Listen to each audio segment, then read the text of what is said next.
welcome to another amazing series of Breaking the Cycle of Brokenness.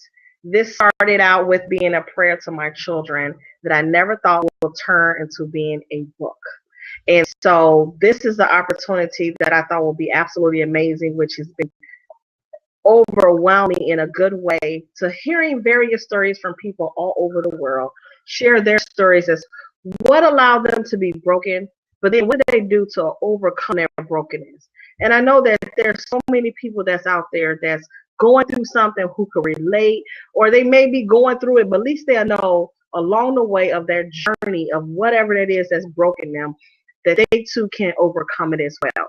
And so I am honored to be able to have this. This is not about me. It's more than this. It's more than just Vanessa and wrote a book out of prayer. No, it's something that so many families are dealing with, but so many brush up under the rug. And so unapologetically, I took a stand and to break that cycle in my own home. And now there's a book that's coming out of it and will be available on June 1st, which I am scared, but honored. So I want to go ahead and get started with Nakia, who has been absolutely amazing. I connected with her on social media. And for her to be able to say, oh, yeah, I'm jumping on board, I want to be involved, well, I'm going to turn it over to her, and she's going to go ahead and share what happened in Nakia's life that allowed her to be broken. But unmasking the truth and hiding behind my pain, that's powerful. I'm looking forward to hearing this story, and I can imagine how many more people could possibly relate to this story. I'm getting scared. So it's all on you. Nakia, thank you for joining. I really, really appreciate it, because so many times people don't share their story. They just don't. They just deal with it, but then they go through life broken. And this here alone is to be able to let other people know you don't have to do this. Your silence, your pain, it is not in vain. So, Nakia, thank you, honey. Tell people, how did you come up with this topic? And then you can take it from there. Oh, wow. Well, first of all, thank you for having me. I greatly appreciate it. I think that what you're doing is amazing. Oh, boy. Well, when it comes to unmasking the truth behind my pain, that is my story, and altogether, that is my story. I went through a process of where I had to learn how to unmask myself. But in the process of unmasking myself, there were things that I hid, things I covered, not only myself, but the truth of why I did that.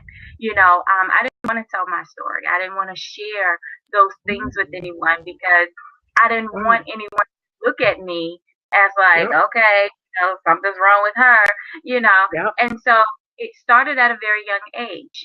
When I was 7 years old, I was molested by a family member, and that started my journey of unmasking. Because in school, you can't go to other kids and be like, oh my gosh, this is what's happening to me, because then they'll look at you some type of way. Cool kids don't go through that. Popular kids, cool people, they don't do that. Mm-hmm. And so what I did was I started hiding myself. I started hiding that pain. I started covering myself up when it came to my family, my friends. And I didn't want people to see that part of Kia. I didn't want people to see that damaged, hurt part. And so I began to cover up. I changed the way I dressed. I changed the way I talked. I changed everything about myself. And, for that to start at a very young age, you would think that maybe you'll kind of grow out of it, that those things will kind of disappear. However, it didn't. I became comfortable with being that pretend Kia. I became comfortable with it. And what I did was, as time went by, I masked myself even more with my family. I kind of hid myself with them. I was never the person to be all excited with family events. I kind of hated them. Actually, I didn't like family events. I didn't like any of that. I wanted to be by myself. I wanted to be alone. I didn't really want to be bothered, because not only had my my innocence had been kind of taken from me, but also I felt like there was a part of me that was just gone, a part of me that I couldn't get back. And so I went, got through middle school, got through high school, and went to college. And I got to college, not being with my mom and my siblings and having some freedom, and I really became a different person. You know what I'm saying? I really, Oh, yeah. I kind of conformed into my environment. Whatever my environment was, that is what I did. I started drinking, I started smoking, I started partying. And in my very first semester of college, I got pregnant, which made me feel oh so ashamed. Yes, oh so ashamed because, my mother was a pastor. And, you just don't do that. You just don't do that. Big no. Oh, yes. And so, I was shameful because here I am at 19. I just started college and I have a child. I'm a single mom and I have no idea what I was going to do. All of that led me into an abusive relationship.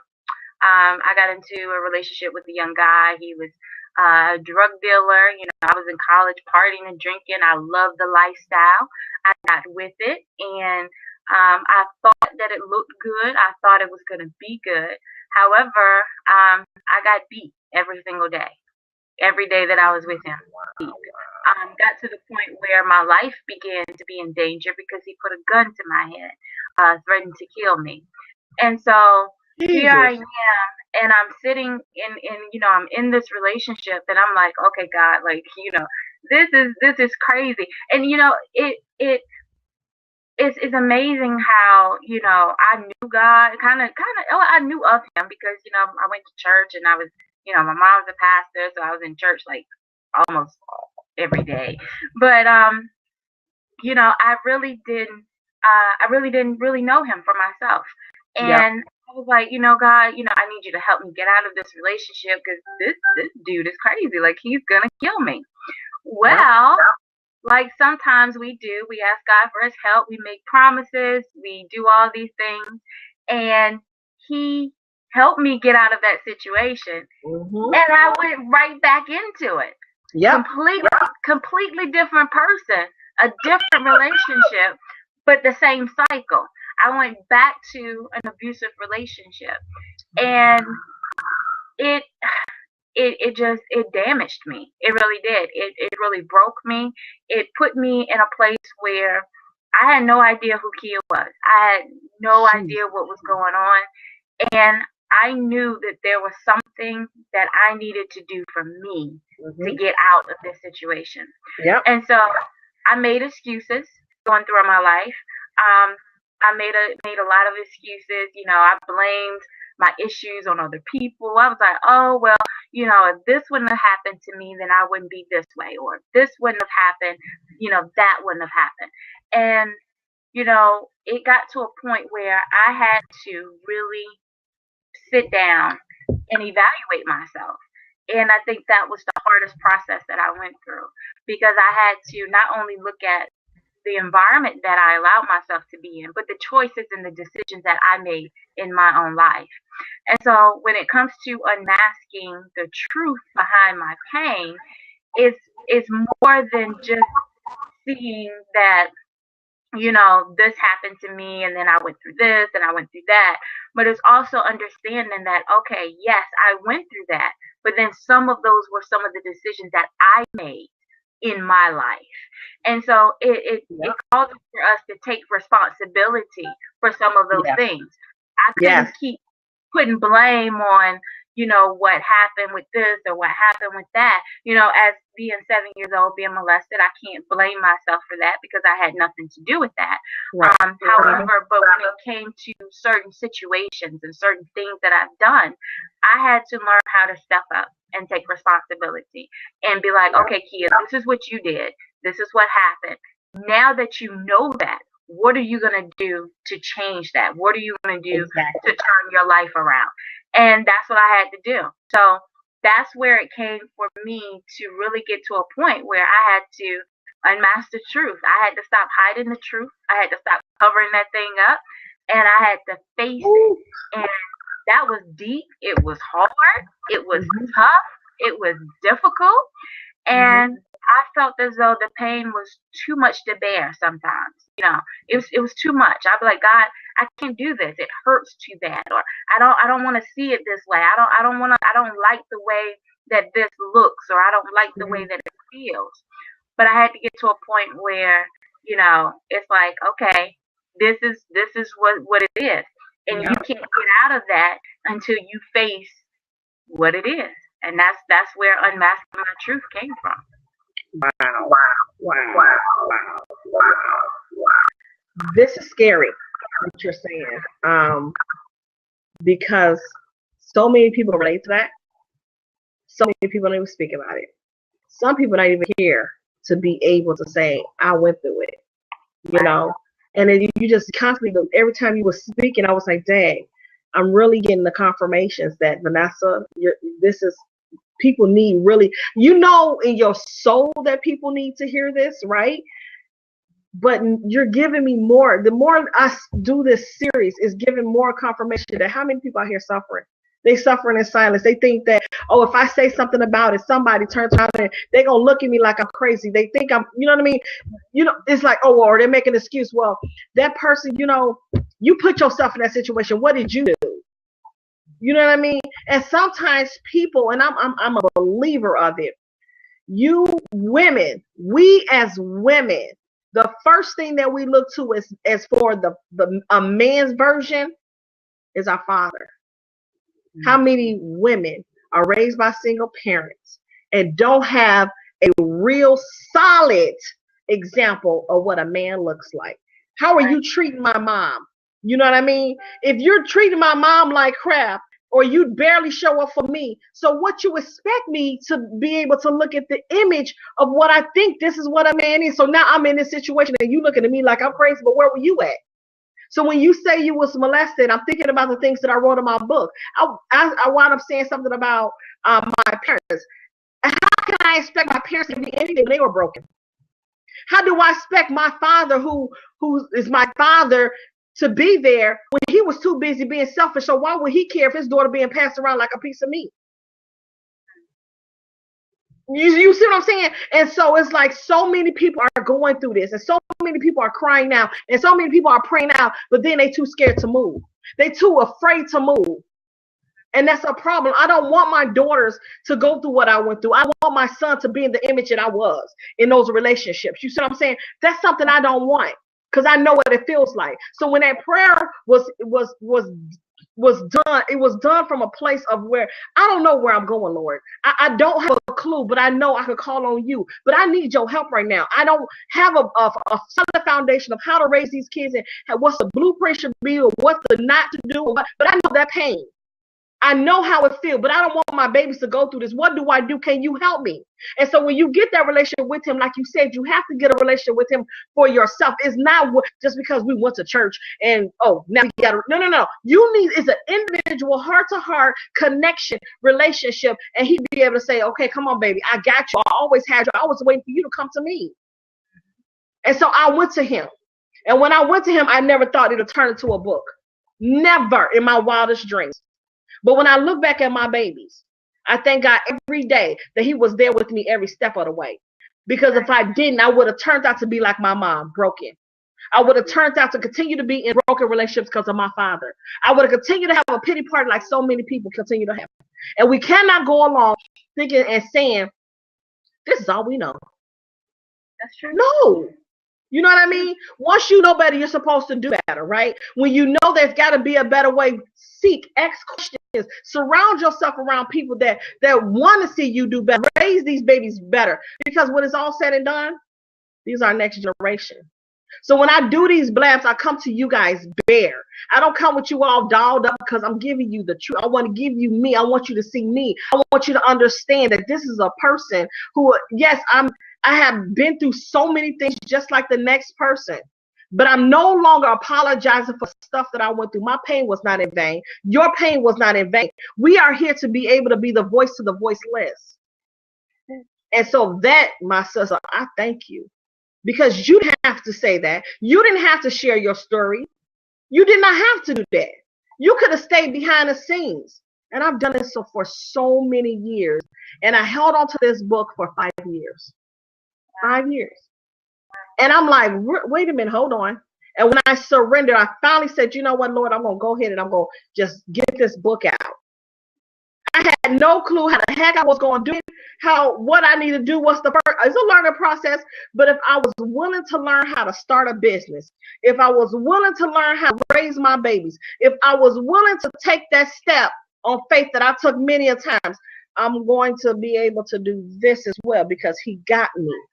He's going to give me those words. He's going to do whatever he needs to do, and it gets out to the masses of whoever needs to go out to. And that's how I connected with you. God is good. God is so good. And it warms my heart. It just like, oh my goodness. Man. Wow. And you know what? And it's amazing because, I didn't want to tell my story. I didn't want to share those things with people. I didn't want people to see me like that. And so, I hid, I ran, and I've always knew that God had purpose for me. I always knew that God had something to do. And, I'll tell you straight, I am 32 years old. And 32? When I say, yeah. Go ahead, girl. And I told you I'm a fool. I told you I'm a fool. Work it! Oh, okay. I'm sorry. Hey. No, you're right. Have fun with it. I know that's right. I had just got to a point where my journey of unmasking my truth started. Actually, 2016. I just started last year, the beginning of last year. And, I tell people this and they look at me like I'm crazy. I was actually engaged to be married last year. I was supposed to get married in June of 2015. And I was in a relationship. I was engaged to a pastor and, everything was all. And, oh boy, I was still hiding. I was still hiding. Let me tell you something. I hid myself. I pretended because I wanted to be what he wanted me to be rather than being who I was. And so I did all that and got to a point where I was still looking at myself kind of crazy because I'm like, okay, girl, like, who are you? Like, what are you doing? Let me tell you something. This girl was wearing hats, like the church hats. I was doing, and it really isn't right. Yeah, I know, right? Girl, first lady. First lady. Oh man. Right? She said 1 or 2, see? First lady.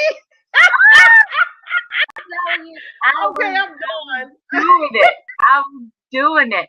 And I remember getting dressed one day and I was standing in the mirror and I was like, girl, what are you doing? Like, what is this? Like, this is not you. And I mean, I would go and people would be like, oh, honey, you look so nice, that and that.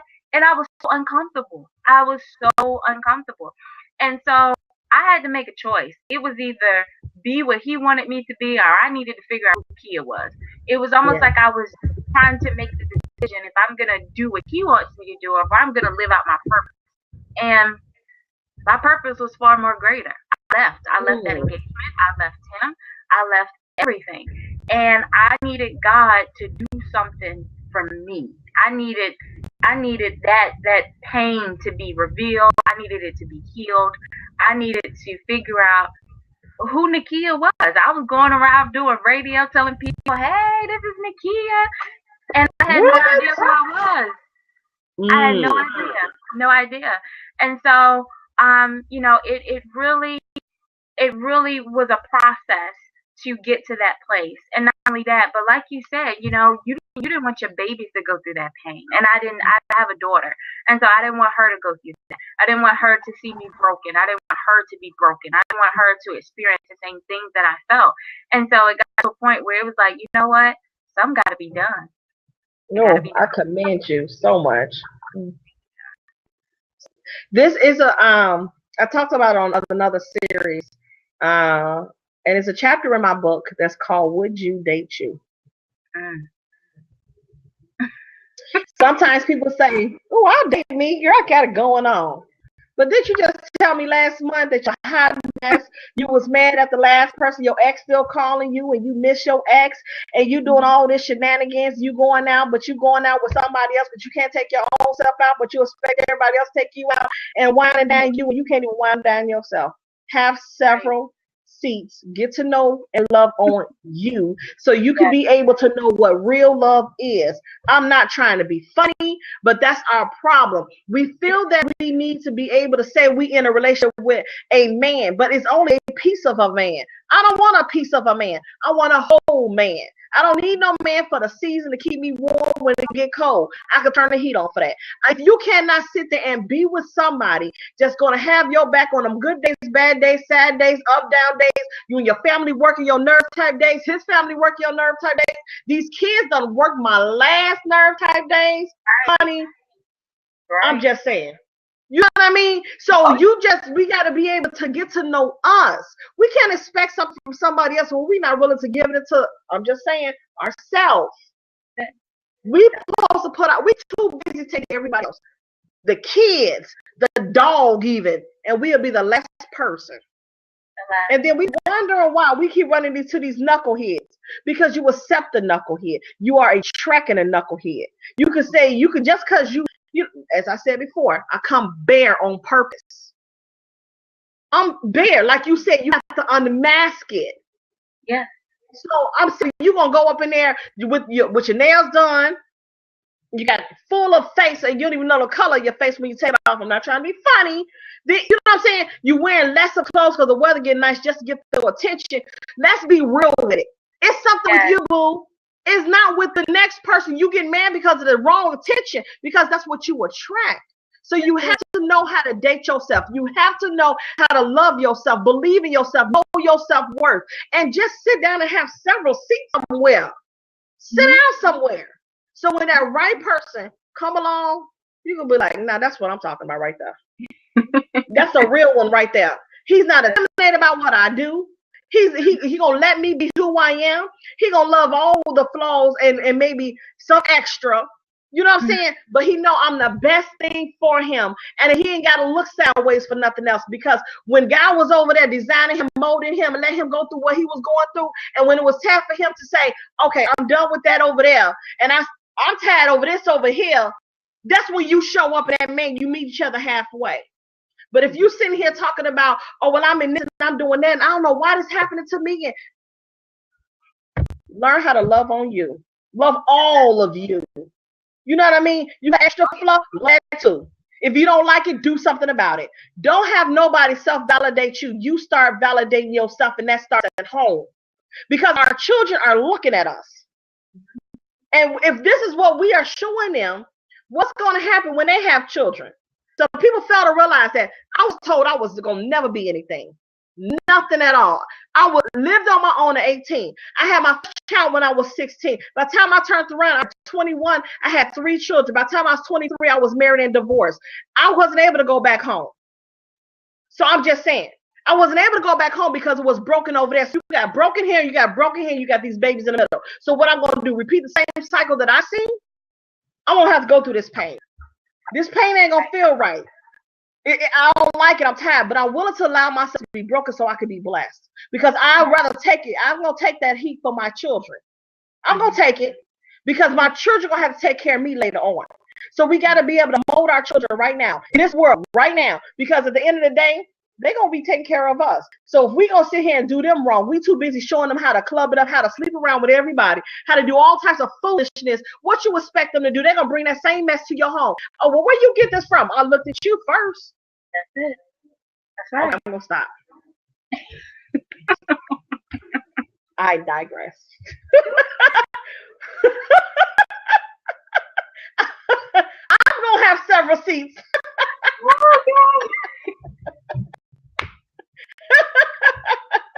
We have to lead by example. We do. Our children are looking. I remember when I got sick one time and it was unexpectedly, and my children, they jumped, stopped everything. Wait, hold on, we got to take care of mama. Something, take care of mama. Because even though my parents are living, I can't lean on my parents. I can't lean on them. I have to accept that. And I have to love them from a distance, because over there, it doesn't fit over here. And over there, it suck everything up out of me. So I linked on my children, and children leaned on me. So when I needed them, it was right that I didn't have to call, I didn't have to beg, and I didn't have to plead, I didn't have to negotiate, because I was always there to take care of them. With, you know what I mean? And so we have to be able to show our children better. I'm in Illinois. The violence out here is unbelievable. Unbelievable. It's the most scariest thing ever. Over the weekend, I think it was over the weekend. Yeah, it had to been over the weekend. This girl, it was a fight. 15 years old. A 13-year-old came out. She was fighting a 13-year-old. Came out, stabbed the girl. So the girl died. The 15-year-old died. Now, they doing an investigation. And the reason why I'm saying this is because what? Our children are looking at us. Who gave her the weapon? Her mother. You follow what I'm saying? We have to show our children better. That's not fighting. That's not even fair. That's nowhere near close to fair. Not only did we lose our next generation, but we had a mother. See, and I tell people, anybody can push a child out. But if you're too busy being that child's friend, baby, you need to go back and go. I don't know if you need to go to parenting classes. I don't know what it is, but we cannot be our children's friend. And what she did was a friend move, and that's not even a real friend to go give a weapon like that to take somebody else's life. So not only did you lose your daughter's life, she took somebody else's life behind bars. We have to show our children different. Even if we was not taught that, we have to break that trend of saying we was not taught this foolishness. We got to do better.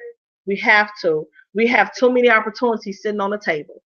They looked at my kids as being uppity because I got up every day early to my kids to better schools.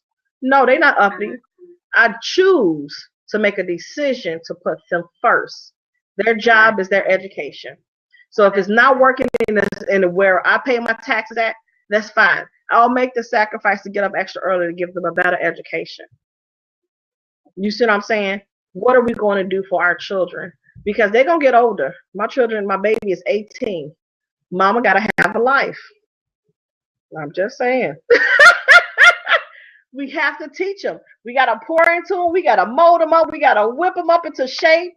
But we got to do what we have right now in this moment and give our children our very best because they are worth it and not enable them. So, girl, I'm just saying.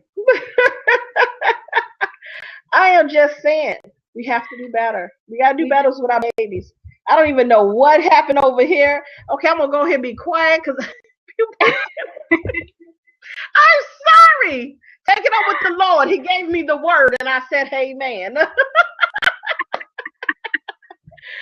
You love this conversation, but I have to go. That's completely fine. Thank you so much for joining us. I do appreciate it very, very much. And I think that's a man. The photo is faded, so please, I'm sorry if I was saying it wrong. I'm opening my Facebook, and the first thing I saw was the story you just shared. Oh, wow, wow, wow. I don't know. God is good. God is so good. He's so good. We just got to lean on him. We have to lean on him. We have to trust on him. We have to know that he got our best interest at heart. Even when our own family don't have our best interest, for whatever reason, we don't know. But we got to let God deal with them. And we got to go do work on us. You see what I'm saying? And that's what's important, you know. God, oh my goodness. This is absolutely amazing. I just don't even know what to say. Is there anything else that the message that you would give to your daughter? You have a daughter. How old is your daughter? She's 12. Oh, Jesus, fix it. That's that preteen. Oh, Lord. I got a headache coming on.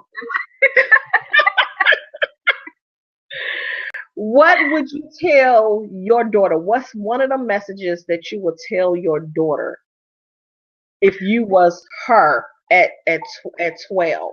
What would you tell your daughter now that you know better in this generation? Because our generation is a piece of work and some.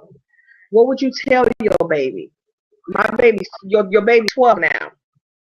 What's the do? What's the don't? And let her know that you would be able to come to her. What do you tell her?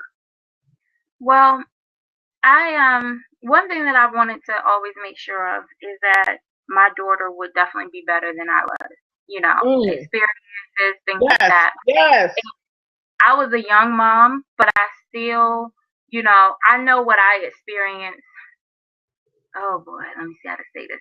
I know what I experienced with my family and things like that. And so, I wanted to be different. I wanted to have something different. Um, I tried to have an open relationship with my daughter where, I'm not always yelling, but also she knows that I mean what I say, and also make it to the point where she can come and talk to me about anything. And that was a process that I had to learn because I know with myself when I was younger, when I would go and try to talk to, you try to go talk to parents and they kind of be like, whoa, well, you need to do this and you better do that. And then it kind of made you feel like you were still kind of alone. Like, did nobody understand what you were going through? And that is so what true. I hit on the nail. I tried to make it, right. I tried to make it where my daughter would be comfortable coming to me and talking to me about anything. So one of the things that I always talk to my daughter about is accepting herself. Understanding, how valuable she is. And I do that because my daughter, she's not like the typical teenager. She's a preteen. So yes, Jesus fix it, like for real. But she there's certain things that she don't like to do. She don't really like to go out too much. She's like a homebody. She stays under me all the time. And she likes to read and draw and game. That's it. And so, sometimes when people look at that, they call her weird, they call her different, things like that. And so what I wanted to do was I wanted to instill in her that, it doesn't matter what those people are saying about you, but you have to be able to accept yourself. Yes. And I needed to, come down just a little bit to be able to sit and talk to her and help her understand just how valuable she is. Her father is nowhere in her life. And I knew how that felt because my father wasn't in mine. And what I did was I had to pour into her that because he's not there, that doesn't mean that anything is wrong with you. Right. And start that process because, as young girls, when we don't have our fathers, we look at it and be like, well, something's wrong with me because he's not here. Or, what is it about me that he doesn't want to be in my life? And so I had to start that with her, telling her that, because he makes the choice not to be there, that does not mean that something is wrong with you. And so I really tried to pour into her and get her to understand that she's valuable, that she's beautiful, that she's precious, and that she's powerful. She can do anything that she puts her mind to. And I think that those are the things that we should start at a very young age with our children because, life is crazy now. Things are so twisted. You have it breaks my heart when I see these young kids committing suicide because somebody else has talked bad about them or bullied them or done those things to them. And so, I get to a point where I know that I have to be able to sit down and really pour into my daughter and say, listen, baby, you're gorgeous. It doesn't matter what everybody else is saying. You're valuable. You're precious, and that's what it's about. And so my do's and don'ts for my daughter, number one, keep God first at all times. That is in this house, God first. Secondly, understand who you are. I sit down, I try to have conversations with her, to see where she's at, to see what's going on with her, because I want her to understand that her mother has her back no matter what. No matter what comes, no matter what goes, I have her back. I'm on her team. I'm on her side. And I think that's important for her to know that. Um, we don't do a whole bunch of stuff. We don't, social media is crazy. So I'm not a social media person when it comes to my daughter. Yep. She has a Instagram account where she can post pictures, but it's private. And then I connect it to one of my devices so I can see everything that's going on. So I can see everything. So I gave her, a little Instagram. But we don't, there's a lot of things that I do.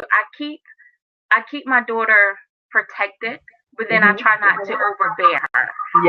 So I give her freedom, but I kind of keep it to a certain point.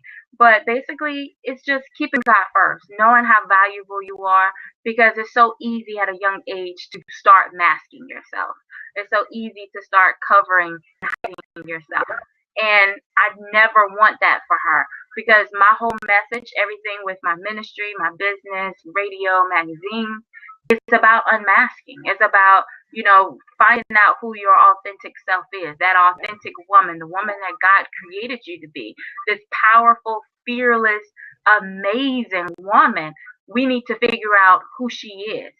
And speak life into her and continue to birth her out. And so that is what I pour into my daughter, because I truly believe that if we teach our children who they are, how valuable they are, how precious they are, then those things that come against them in life, it's not going to affect them as much, because we give them what they need. Yes. And so that's what I try to do. I love it. One of the things that I noticed, because I'm a single mom, and that's the hardest job there. Man, that is the hard job. And I've noticed in my journey, I always said I was going to write one book. That's all I said. I'm writing one book, whatever I'm doing. But as I was going through various things in my life, I thought I was writing things for, this book, but then I noticed, I was like, wait a minute, that's a little bit different. That don't even match what I'm talking about over here. And so I have 2 other books that's coming out this year. And one of those books is mainly for single moms. And it's coming out later this year. And it's because our children, they suffer in ways like no other, especially when it's a single parent involved. And the way they cover it up. They cover up this facade because they got to be tough. Like my son, he think he tough. Yeah, whatever. But I know he's covering things and he's act out in a certain way. And I had to learn how to talk to him different than I talk to my girls. And I was like, wow, this is interesting. So when you shift over the way you speak to these kids, and you can't, and I've learned a lot of things too, is that even though that he has his sisters, that he was in the same household, at a certain age, I had to stop talking to him in front of his sisters, especially about certain things. And I was like, what? And so even though he doesn't know his father is nowhere in the picture, but even though they say it don't matter, whatever, it matters. And so how are we going to be able to, help our children to be able to repeat the cycle of being that next missing parent? You know what? I truly believe that, with me being a single mom, I made it my business to have my daughter be my homework all the time. And I say that because I think that is our constant job, is to learn our children. And so many times we think that because they're our children, that they're like us, she's just like her mom. And sometimes that's not the case. My daughter, she favors me a lot. But then I also have to understand that there are differences in her. We are the same in some areas, but her and I are still different. And so things that I was raised on, and the way that my mother raised me, I can't do the same thing with my daughter because she has a different personality. You see what I'm saying? Oh yeah. And so it was my job to be able to understand and learn her own personality, how she sees herself, how she values herself, how she sees the world, to be able to speak to her, because I can't the first reaction that comes to me, like when I get mad, say she go and do something and I get all ticked off or crazy mad about it, I can't just lash out on her. You know what I'm saying? Like I can't just do that because of the personality that she has. You know, there's a lot of things that, you know, I could say, you know, some people say, oh, well, I spank my children. I'm not against that. I got spankings plenty of times. However, when it comes to my daughter, I don't have to spank her because she doesn't like me to raise my voice. So it's almost like I can understand that spanking her may do something to her. But then if I want to get really into her, if I really want her to understand what I'm saying, there's also a different approach to it. And so instead of just jumping and spanking sometimes for me, because, you know, each his own, I had to learn who she was, how she sees it, and what really connects with her. And when we take those things, we develop a relationship with our children and learn them, not for them just being our children, but learning them as the person that they are. I think that we're able to get more into them. We're able to speak more to them, and they're able to hear us. Because with everything that's going on, it is so easy for our kids to get snatched up in some crazy stuff. You know, it's crazy. I mean, I know it was easy for me to do it, and you know, I think if it was easy for me to do it all those years ago, then it's definitely easier for her to do the same thing. And so, if we want to pour into our children to be, you know, these parents, or be able to understand, I think that we have to get to a point where we, as parents, need to understand our children. You know, stop just saying, oh, that's my child, they're just like me, because sometimes that may not be the case. And we need to really understand who they are as a person, understand what they see and how they deal and how they handle things, and go from there. Find the way that works for them, where you can pour into them, where they can actually hear you, not just be like, oh, I hear you, but be able to hear you and listen to what you're saying, to what you're teaching them, to the value that you're giving them. I think that that's so important. At what age? At what age? Well, I'm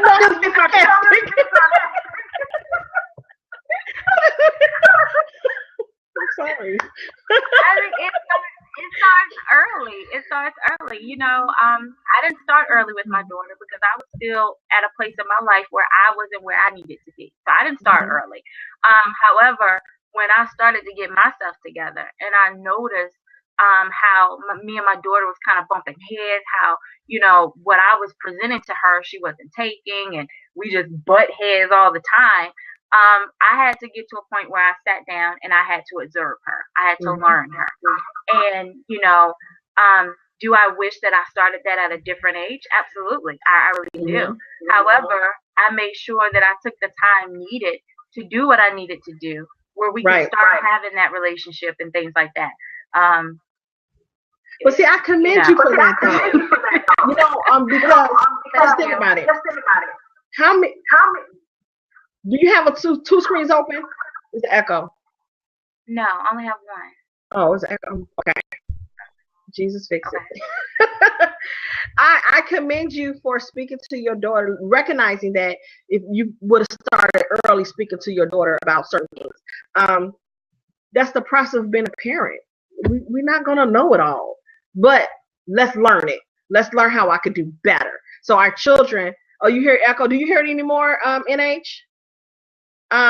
So my thing is that I remember my daughter, and it's crazy. Sometimes okay, perfect. I remember my girls would say certain things. I'm like, dang, I did do that. And I forgot about it. And my sister is 13 years apart from me. And I was like her mom before, you know, me being a mom. And so when I'm having these talks with my sister, I had Jesus fix it. Yes. I would have these talks with my daughters as well. And I was just like, I believe that you need to say something. You know what I mean? Because I know what it is to not have someone say the most important things. And that is basically having that foundation at home. So you could be able to say, this is my comfort zone. I know I could go here. I'm in a safe haven. And I know what it feels like not to have that. But I knew my sister had to go back there. And so while she's with me, I'm gonna pour everything. So I'm pouring in her. You all get in here. We all go. You gonna listen to this too. And that along the way, because I was a mom at such a young age before I was a mom, and so now the same foolishness was going on, and it was worse for them, but there was nobody there to save them. So the only time I was there to save them was if I do a pop up, or they sneak and call me, and I can come and get them, or whatever the case may be. So if you're in my presence, I'm gonna give you everything.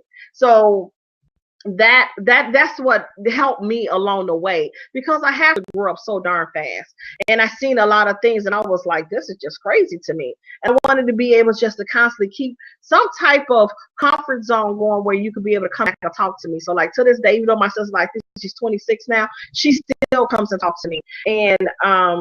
And some of the things that I said to her, and I totally forgot all about it. I was sitting visiting my brother's house one, maybe Thanksgiving probably, and she was sitting on the couch. She came in from college and said, and she come by, I'm not gonna tell you what my nickname is, okay? And so she called me that name, and she said, do you remember when? And she started going down this whole list of stuff, and I was like, yeah, I forget about that. And she said, I still carry it with me to this day, and I thank you. And I got choked up at that moment, because sometimes we think that they are not listening, but actually they're listening, because at least you place something in them that when they need to go back and capture that moment again, they know where it came from. And that's one of the things that I talked about in my book. Is called Planting Seeds. Are you mindful of the seeds you are planting? Are you mindful of that? You could plant some messed up seeds, and now you wonder, like, how the heck did you get like that? Well, honey, what seeds was you planting? Right? And so that's so important to me, because I miss so much, but at the same time, I poured so much because he poured in me. He once I surrendered, he said, I'm going to pour so much into you. And so now I was able to pour so much into my children, into my sister, and keep that pouring going. And I know, I'm like, oh Lord, I feel a little empty. So every time to complete one of these blab series, I give you my all, because I know it's important that we share the message, because we never know who's going to see this message. We just got to be authentic and just be ourselves, because it could be anybody that's going through it, and they pop up and see this message, and we could save somebody else from taking their lives. I seen somebody in here was talking about their daughter. She was a teenager. I don't remember who it was, or maybe Anne Marie or something. And she was talking about something about her daughter, and where her daughter was at the point of almost committing suicide. Is that correct, Anna? And so many people that's going through that. There's so much bullying going on. These kids are like harsh. I mean, man, and it's like we need to save these next generations, because, I mean, what do we have left? What do we have left? It's so depressing. My son is at the point where he want to drive, and I'm just like trying my best to delay driving, because I'm not trying to be funny, but I don't want, black lives really truly matter. White lives truly do matter. But for you to be a boy, I'm terrified. I am terrified.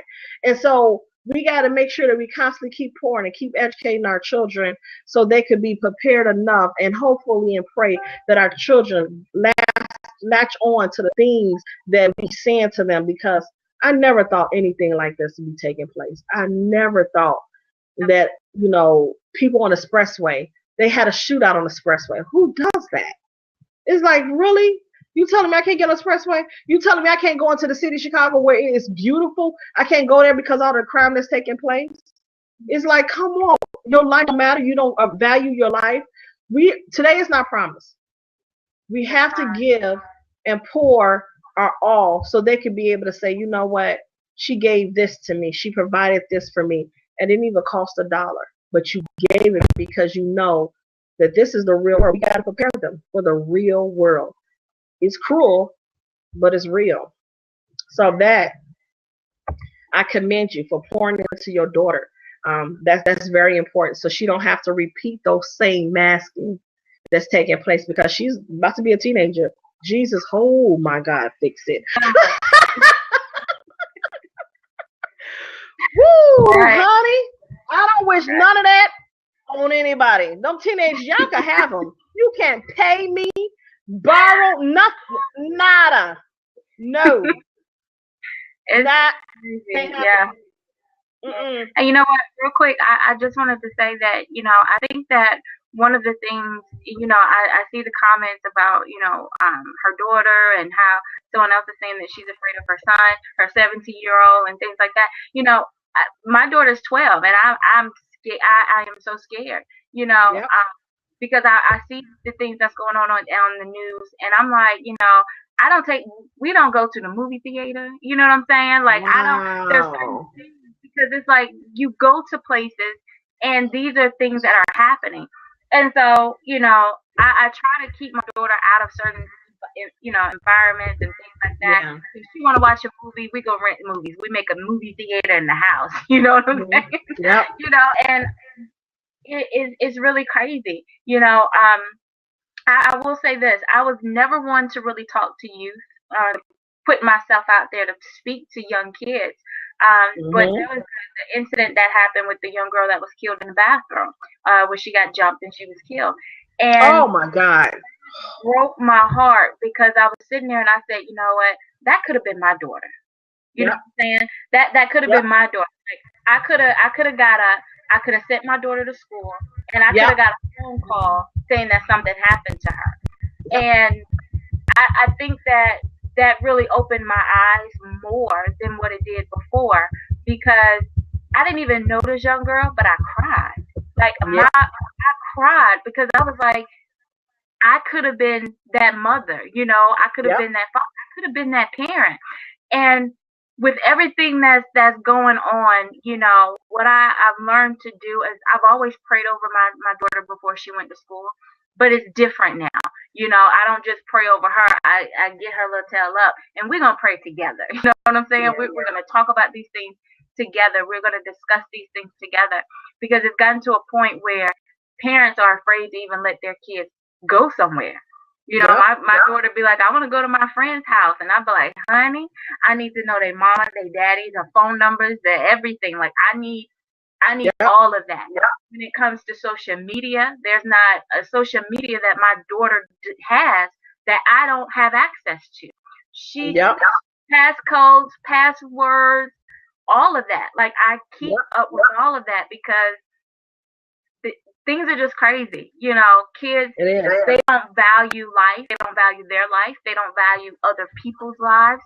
And I Mhm. think that some of that can be because they feel like they don't have an advocate for them. They feel like there's no one there for them. And a lot of our children have lost their identity. They've been masked. And they need someone to be able to kind of pour into them. And so I Yep. think that it's so important. And it's very valuable for us to not only free ourselves, but also learn how to help our children get free. Help Yes. them get out of that. Yeah. Mhm. I totally agree. Totally agree. You know, my son is my baby. There's the echo. I think you got a tablet or a phone. Something is close to you. Maybe your phone is close to you. There you go. It stopped. Um, my son, and I have three. Well, three kids, but my son is my last one. And I mean, you hear about homeschooling all the time, but you never thought you would have to do it.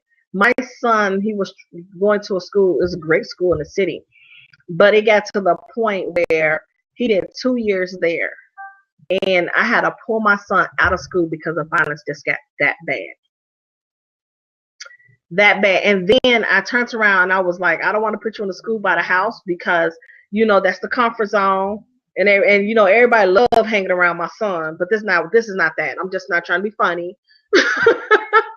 And then you need to get your education, and it got to the point where they pushing these kids are pushing the buttons. They killing each other over an argument now. And that's what happened. My son wound up getting, I said, okay, if I put you into the school by the house, if I have a problem, I'm letting you know now, I'm pulling your butt out and you're going to do homeschool. And Lord and behold, he wasn't even there. I think maybe it was the first semester. I had to turn around, pull his butt out, and he had to do homeschool because it got that bad because of an argument that turned into a fight. Now you guys are killing each other because of a fight. Oh, we're not going to do this. We're not going to do this. I am not burying my son. I'm not bearing my children. You know what I mean? And my son thought I was the meanest person. It's like, no, I have to be able to make sure that you get your high school diploma so you could be able to go on and do college if that's what you choose, or some type of a trade. But I need you to finish. And my son is turning around and learning so many more things in homeschooling that they wasn't even teaching in the school. And I'm like, what's wrong with that picture? I'm paying for it, but it's like, that's fine. But how is this boy? That is crazy. Your tax money going to the school, but it's not, you're not really getting anything out of it. And here this boy is, he's just picking up things. I was like, where'd you get that from?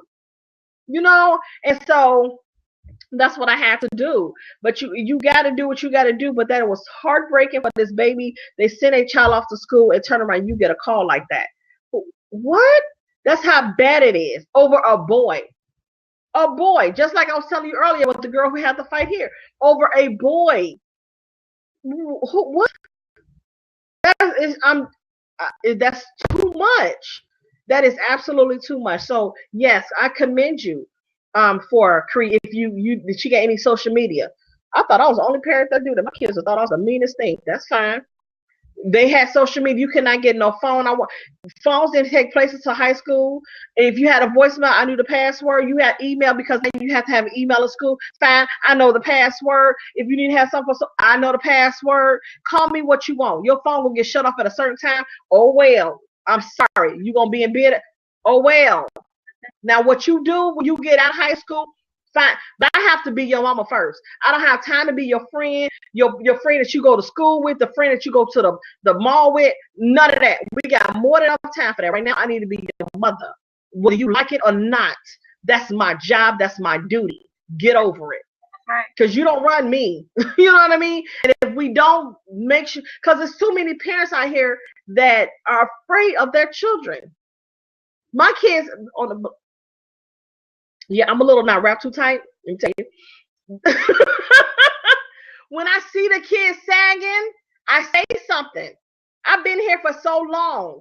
We don't do that. If you come on my property and you being disrespectful, I'm going to call you out because I don't want my children going to your house doing the same thing. You can come to my house and say, it's so-and-so there, and you not greet me. I'm a full-grown woman standing in your presence. Can my child come to your house and do that? So what makes you think you can't do it? You could come over here and do it.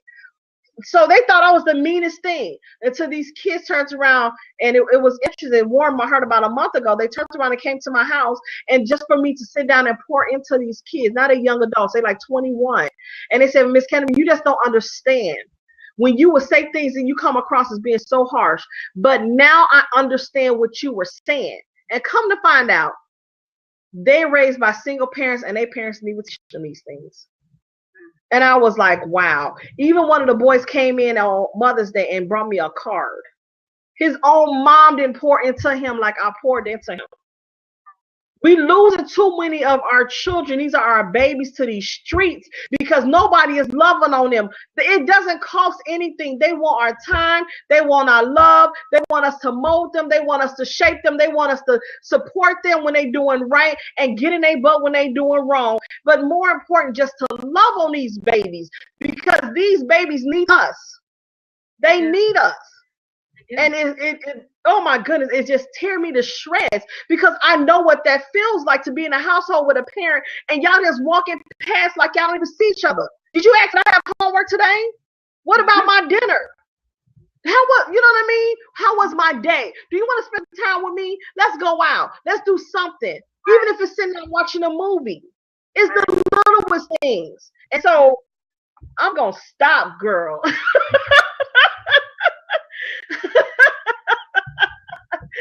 Y'all gonna have to just get the book. You got to get the book.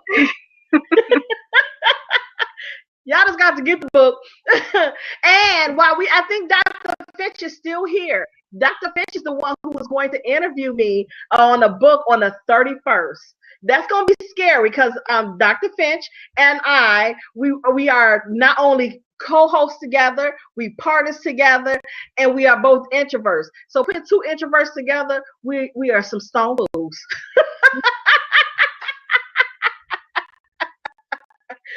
So it's going to be interesting. It's going to be so interesting. So, yes, we have to continue on to be able to let other people know about unmasking the truth behind a pain. They don't have to hide behind that pain. To know their pain is not in vain. To know they are not alone in their journey. To know that they have support. And that they could be able to lean on another sister, another brother, that's somebody that cares, especially with us as being women. I am not trying to be funny. I'm not trying to throw no shade. I'm not. We need to link together because women, we some powerful forces to be reckoned with. You are no better than me. I'm no better than you. But we come together, baby, we explosive. Right. That's right. You know what I mean? Just like it takes a village to raise these babies, it takes a village to pull this community together, to get these businesses in order, to let them know we as women, we deserve the same respect, just like a man. I'm just saying. I'm just saying, girl. Oh, wait! Create a great Wednesday night. Yes, yes. I have a 9 o'clock standing up. We're gonna get these replays up. These replays been absolutely amazing. We're gonna get them up, and we're gonna be able to share it out with people, and just hopes that we can be able to empower one person. If it's just one person, you never know if that one person could be able to pour into 1,000. So it takes a village to do that, and I look forward to more connections and more amazing things that's taking place. And Nakia, tell people how they can be able to connect with you. And I want you also to make sure that you put it in a Breaking the Cycle of Brokenness event page, so we can be able to connect with you, follow you on your journey, support your business. And this girl got a magazine, honey. I gotta find a way to get in there with me and Dr. Finch, honey.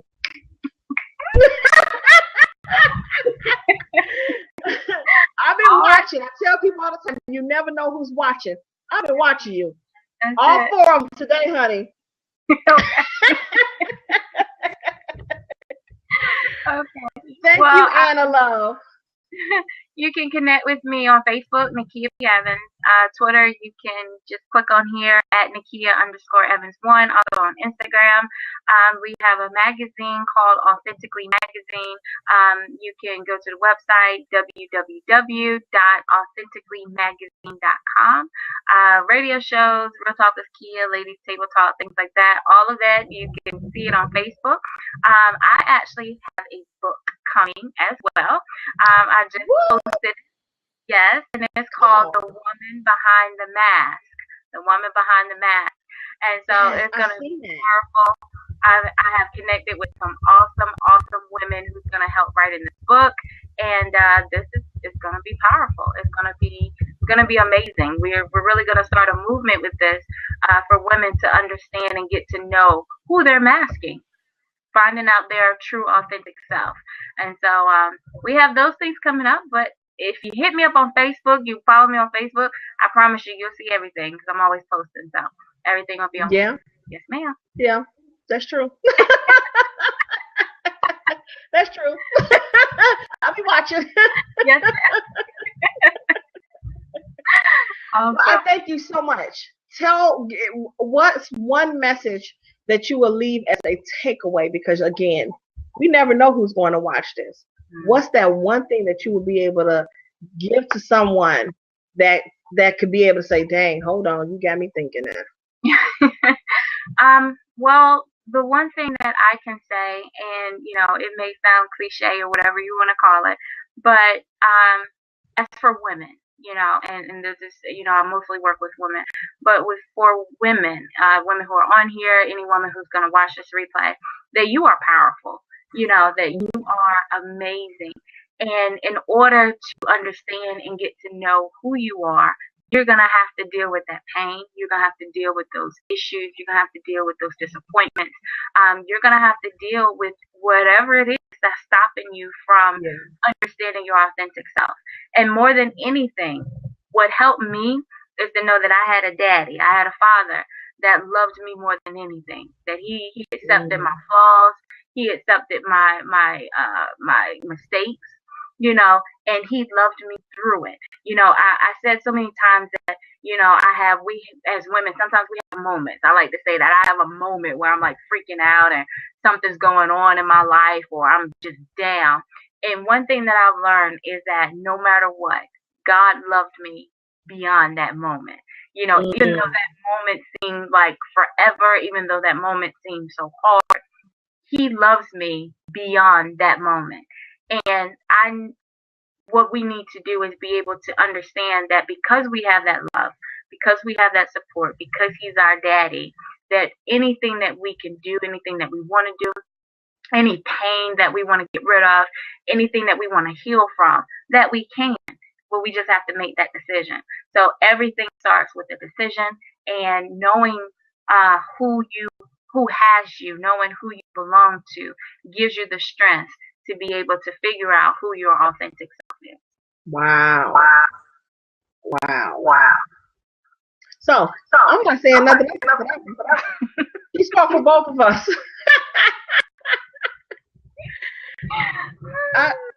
Own your power. That's it. It's yours. That's it. Own your power. You have every right to not give it away. Every right not to give it away. And it's yours. And you need to treasure what is already yours. And don't be afraid to say no. If no means no because that is not right for you, then that's exactly what it means. No. It's your power. And you have the permission. Just give yourself that permission to own it and don't even look back on it. So, with that being said, my name is Vanessa Canteberry. This has been absolutely amazing. I thank you, Nakia, for sharing your message, sharing your words of wisdom, and to be able just to be your authentic self. So, I can be found at inspiredbyvanessa.com, and I will also post it into the Breaking the Cycle events page group. And so you guys can be able to connect with me. And there's going to be more amazing things that's going to be following. I honestly believe this is going to be an absolutely amazing movement. This thing has become so much bigger than me. And I am so grateful and I'm so humble just to be able to be here with the various ladies that I've been connected with. I look forward to many more things that's going to be taking place from this. Being truth and walking in your truth and owning your truth. So, again, my name is Vanessa Canteberry. I thank you so much. With that being said, you guys be blessed.